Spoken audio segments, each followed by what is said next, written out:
Hola, ¿qué tal amigas, amigos televidentes en Extra Plus? Un gusto saludarles, darles, por supuesto, la bienvenida a esta edición Sumando Vigores en Extra Plus.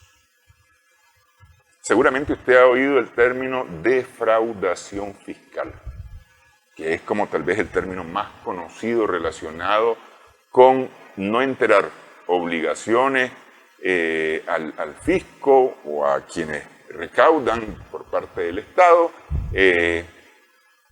Y en principio existen sanciones que van desde las multas en adelante para quien no está enterando exactamente lo que debe de enterar. Pero además hay formas de enterar esa información y no solamente el dinero, sino también la información, porque es decir, el dinero se entera, el dinero del impuesto se entera a través de la información que uno provee. Entonces hay formas también de enterar la información, hay procedimientos, y sobre esto vamos a hablar hoy justamente con Wilfredo Fonseca de Tax Act. Muchas gracias por estar con nosotros, Wilfredo, para evitar el castigo, para evitar la sanción, para evitar el llamado de atención, es decir, todo, llevar como se dice, la fiesta en paz, ¿ah?, para que no haya mayor clavo. Muchas gracias por estar con nosotros, Wilfredo. Gracias por invitarme, la verdad es un placer siempre estar acá compartiendo en esta mesa, porque esta es una charla bastante agradable. Compartimos conocimiento, damos algunos tips, algunas herramientas que puedan aplicar los que nos miran, y sobre todo nos sentimos bastante cómodos estar acá siempre.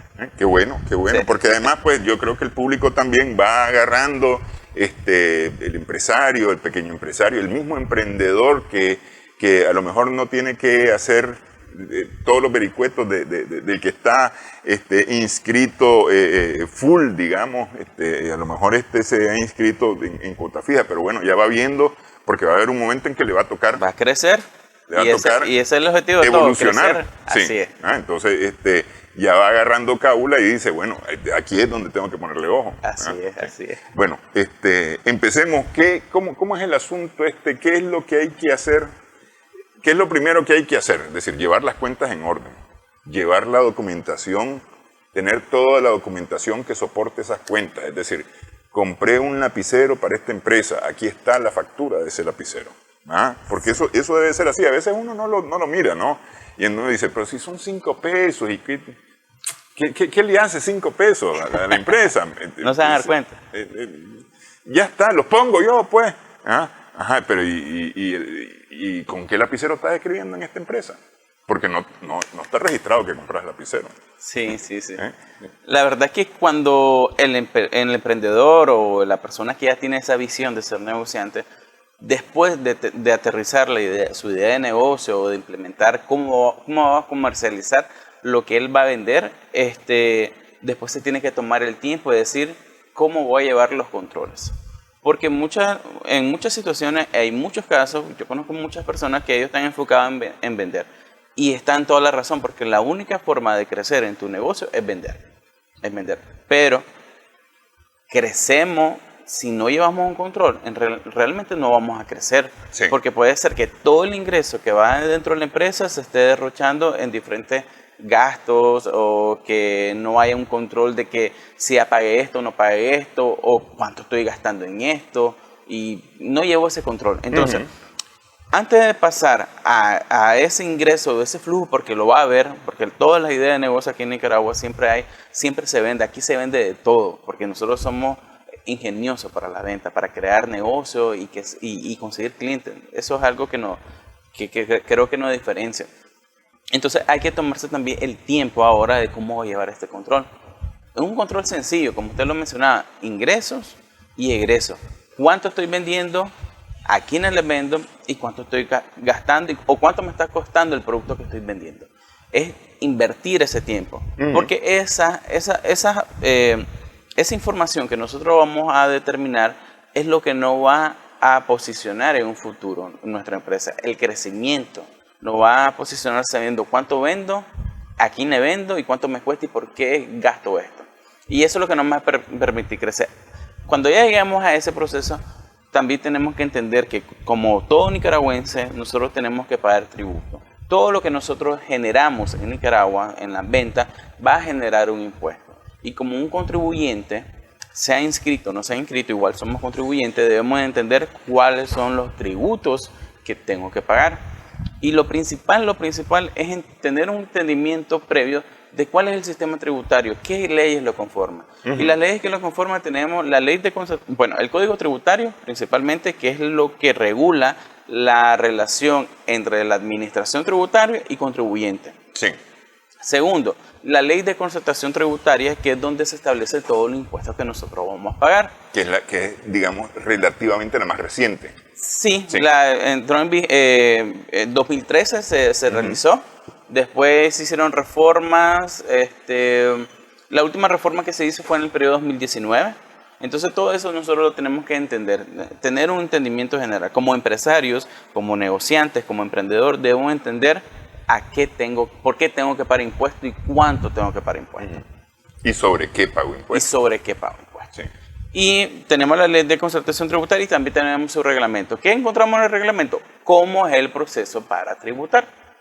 Entonces, entendiendo eso, bueno, estoy claro. Posteriormente a eso, yo debo entender cuáles son los tipos de régimen para saber que si estoy en régimen de cuota fija o que hasta qué punto puedo seguir estando en cuota fija. Porque en las cuotas fijas, como hemos mencionado, se paga algo mensual. Sí. Una cuota, como su nombre lo dice, fija.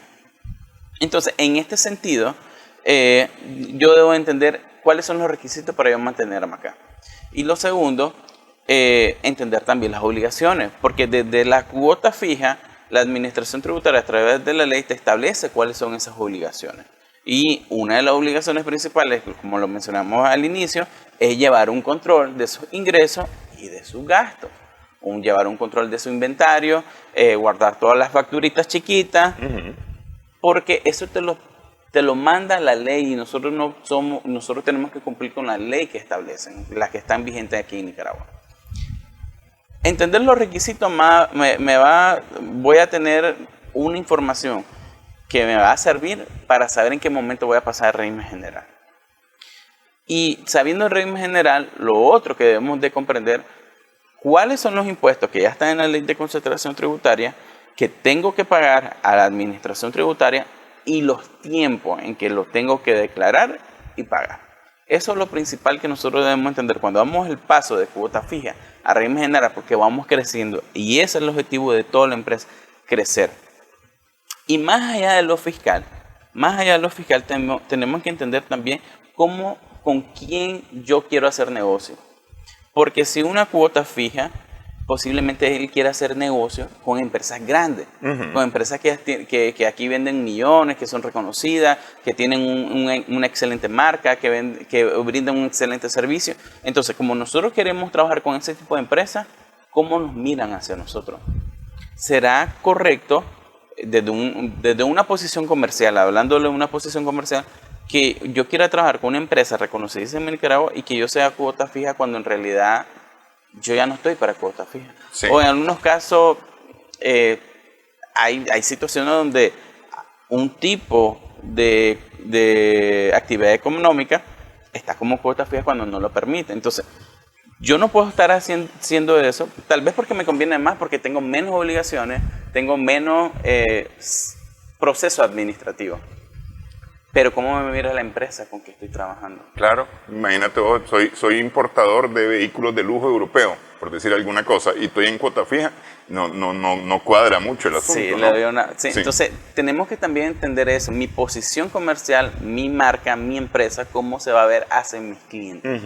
Entonces, como yo quiero que me miren, que voy llegando a la altura de ellos, que van a trabajar con personas serias, con una empresa que va a ser responsable y que cumple con sus impuestos, entonces debo de conocer para hacer mi estructura de costo, porque algunos impuestos afectan directamente el costo. Sí.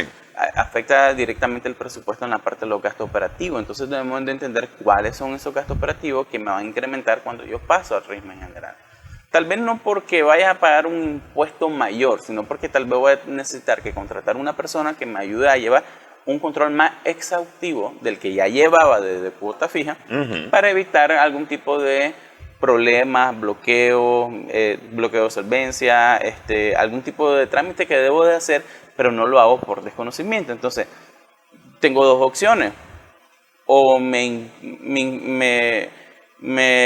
tomo esas tareas, yo como dueño de empresa, que no es lo conveniente, porque únicamente nosotros como dueño de empresa debemos de entender qué hay que hacer y delegar esas funciones para que las cosas se hagan bien. Sí. Pero sabiendo que tengo que saber, ¿verdad? O si no, no le voy a dar seguimiento si lo desconozco. Y en ese sentido, nosotros delegamos. ¿Qué es lo más preferible? Contratar a una persona para que se haga cargo de esa área. Entonces, esos gastos que se van a incrementar tienen que estar en tu presupuesto. Y ese presupuesto tiene que estar incluido esas tareas fiscales, por decirlo así, en pro de un cumplimiento tributario y saber cómo me afecta en mi flujo. Entonces, por eso es importante conocer, primero, cuál es mi marco, mi sistema tributario, el marco legal del sistema tributario, qué leyes son las que yo debo conocer, cuáles son mis obligaciones, es decir, cuáles son los impuestos que yo tengo que declarar de manera mensual y manera anual, hacia quién es, cuáles son los impuestos nacionales, cuáles son los impuestos municipales. Y yo teniendo ese conocimiento y entendiendo los porcentajes, yo ya puedo delegar, contratar a la persona correspondiente para que haga esa función. Sí. Y evitar incumplimientos, porque también cuando ya pasamos, por llamarlo así, ya de las ligas, es decir, ya no soy cuota fija, soy régimen general porque ya estoy en otras ligas, por decirlo así, ya estoy en un sector comercial más competitivo, más agresivo, más demandante. La parte demandante es, ¿estás cumpliendo con todas tus obligaciones? Sí. ¿Tienes tu solvencia, tienes tu matrícula, tienes tu RUC, tienes tu junta directiva actualizada, dependiendo del tipo de empresa? Sí, tengo todo lo anterior. Perfecto, entonces puedo trabajar contigo. Pero para tener todo ese cumplimiento significa llevar un mayor control, invertir un poquito más, pero te va a tener una mayor ventaja en el sector comercial donde te estás dirigiendo. Claro. Y aquí hay cosas como, por ejemplo, muchas veces se trabaja con un banco. Y para poder tener una cuenta de empresa, ya no es la cuenta ni de Wilfredo ni la mía personal, Néstor, sino que es la cuenta de la empresa, ¿verdad? La empresa tiene que estar en orden. En orden significa que debe tener todo actualizado y además tener las solvencias fiscales necesarias. Porque el banco te pide que le entregue o que te identifique de esa forma, ¿ah? Para poder abrir tu cuenta. Si no puedes así, incluso hay lugares comerciales, ¿ah? Que te dicen que para empezar a hacer negocio con vos necesitan tus datos como empresa, que incluyen las solvencias fiscales y municipales. Entonces, si no la tenés en orden, no haces negocio.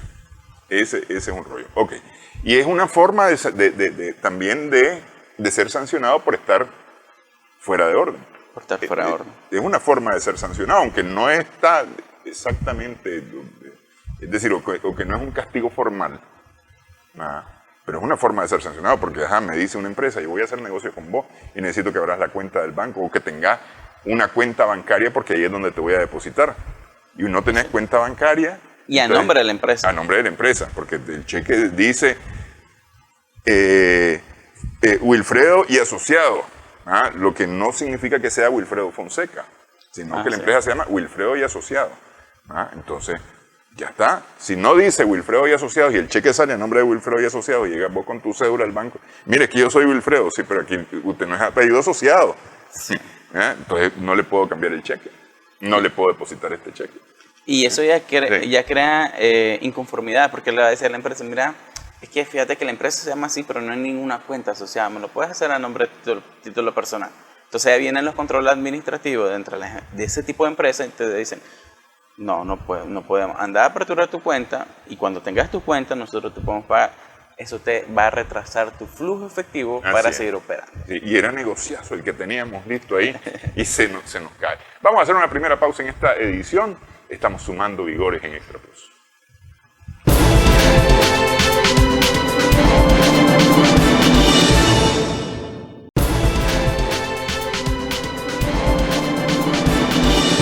Continuamos en esta edición en Extra Plus con Wilfredo Fonseca de Tax Act. Estamos conversando, Wilfredo de CPA, es decir, contador público autorizado, es socio, fundador y director de Tax Act, esta empresa consultora que presta servicios justamente de asesoría para los temas fiscales y contables. Es licenciado en Contaduría Pública y Finanzas, máster en Tributación Empresarial, que acaba de sacar el título, justamente ya hacía rato habías logrado la maestría, solamente hacía falta el título, ¿verdad? Y pues especialmente con TaxAct ha venido adquiriendo una amplia experiencia pues, en la asesoría tributaria para las empresas, ¿no? Ya sean estas comerciales, sean importadores, exportadores, hasta empresas que trabajan con la bolsa. ¿No? Sí, la bolsa agropecuaria. La bolsa agropecuaria. Okay. Decíamos, Wilfredo, que hay varias, o hay dos fechas importantes que los contribuyentes tienen que tener marcadas en el calendario. Aquí en el aparato tiene que estar puesto la alarma el día anterior, justamente para recordar que ese día es el tope. Los días 5 de cada mes y los días 15 de cada mes. Hablando de las mensuales. De las mensuales. Hablando de las mensuales. En las anuales el 31 de enero es la fecha clave. Sí, y diría yo que no un día antes, sino que pongan la alarma 7 días antes. No, digo, un día antes porque ya, en teoría, ya preparaste toda la documentación y demás, entonces, acordate que tenés que tenerla ya presentada Así este es. día. Sí. De hecho, parte de las recomendaciones que nosotros hacemos en términos generales a todos nuestros clientes es que se trate de hacer la declaración los primeros 3 días de cada mes.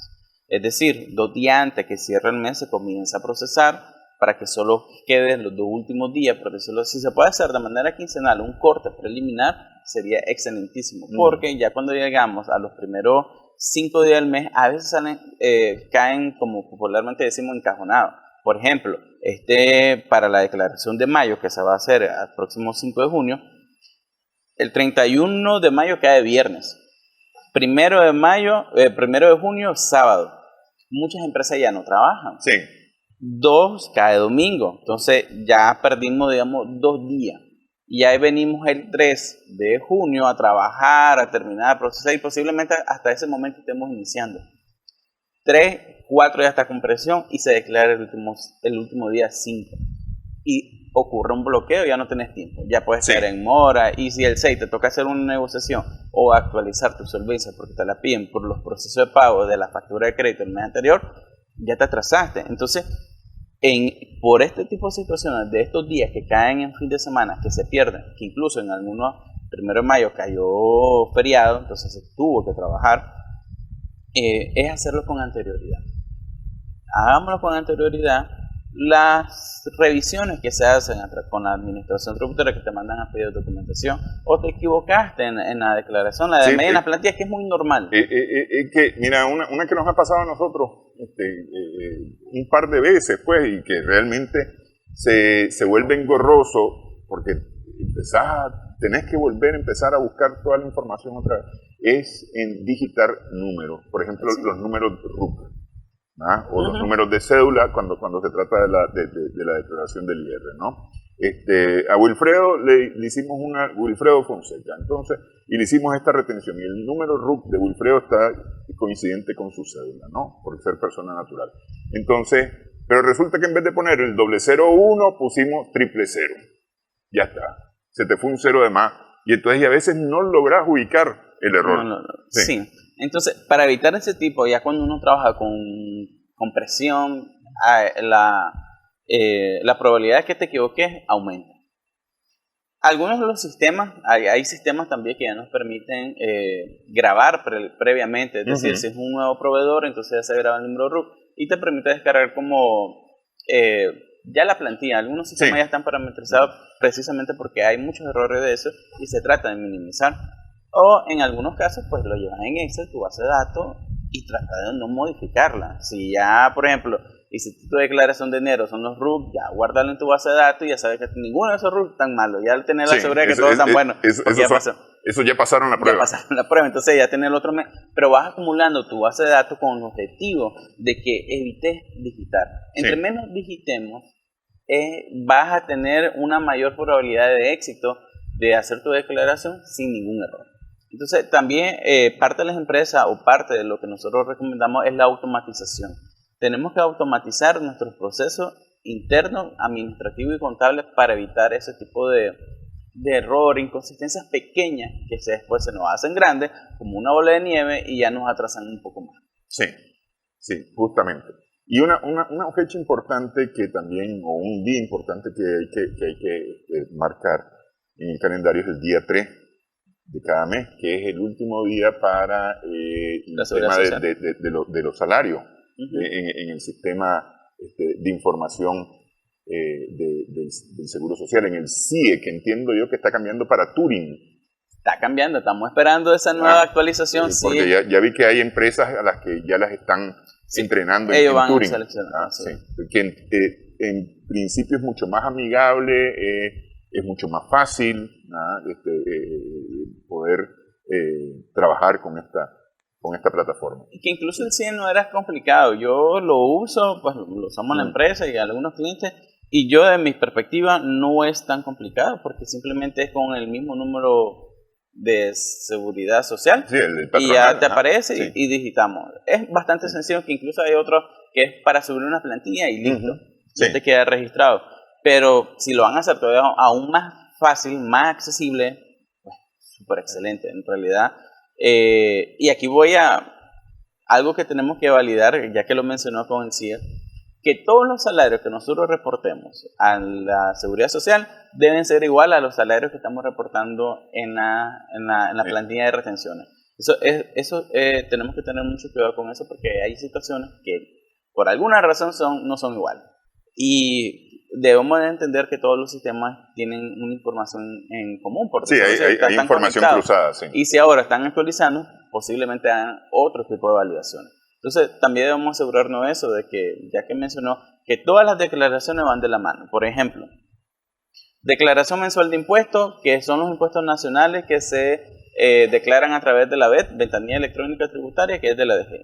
Nosotros ahí declaramos los ingresos, los salarios, las retenciones y el IVA.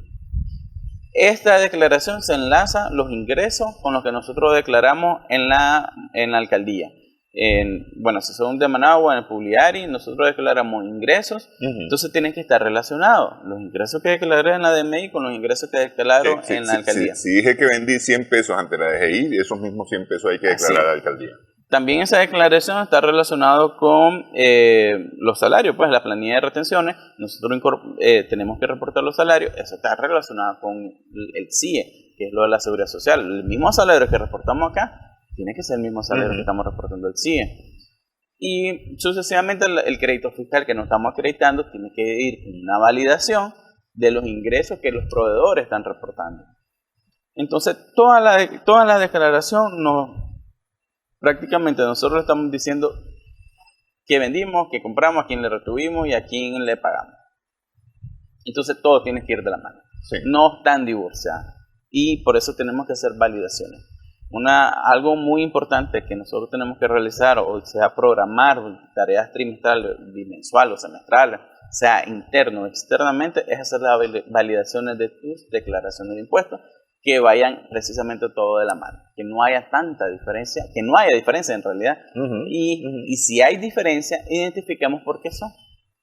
¿Por qué son? ¿A dónde es que está exactamente el problema de esa diferencia, ¿no? Así es. Entonces tenemos que tomar en cuenta esas revisiones mensuales, bimensuales, o sea, que internamente lo haga otra persona, que no sea la misma persona que declara, o alguien externo. Va a depender la empresa, va a depender, pero el proceso no se tiene que saltar. Es decir, porque, por ejemplo, en la declaración ante la DGI uno viene y dice, bueno, es que yo al INSS le pagué tanto de laboral y tanto del patronal, es decir, que del laboral se considera para la retención del IR a a cada trabajador, ¿no? Es decir, ahí hay que hacer un cálculo para la retención del IR de cada trabajador.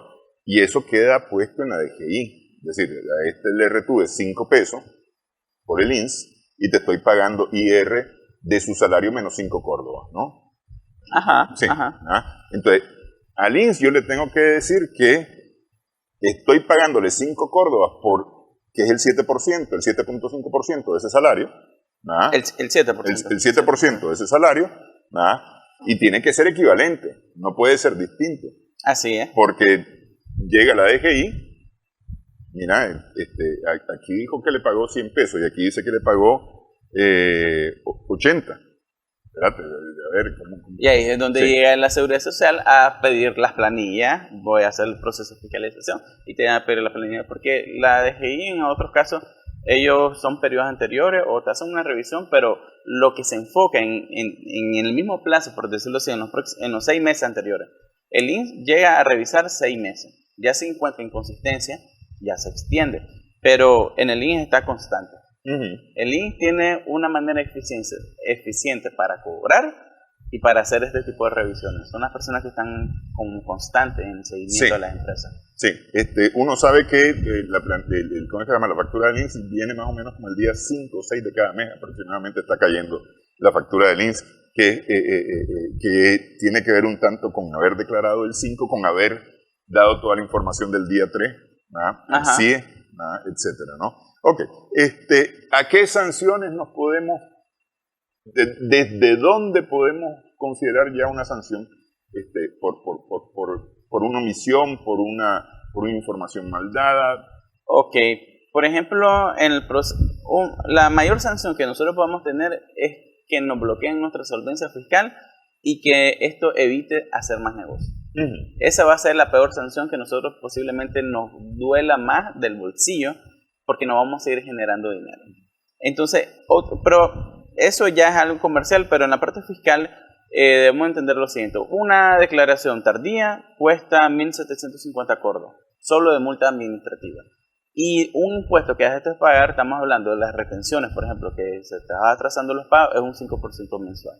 Si estamos hablando del IVA, igual. Si estamos hablando del anticipo, es el 2.5%. Entonces, de manera mensual, nosotros podemos hacer los cálculos de si me retraso, cuánto me va a tocar pagar de multa. Sí. Este año, pues en 2024, no estamos pagando mantenimiento de la moneda. Porque tenemos una moneda que nos está deslizando. Entonces, pero la multa administrativa sigue vigente y la mora por cada día de retraso se va a generar.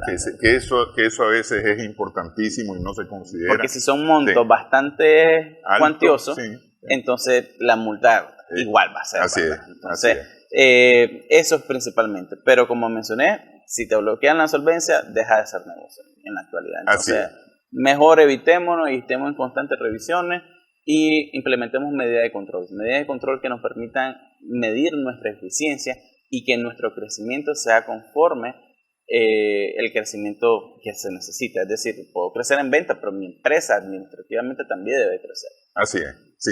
Bueno, Wilfredo, muchas gracias por esta explicación, para tomar nota, para ver y tomar acciones importantes para evitarse justamente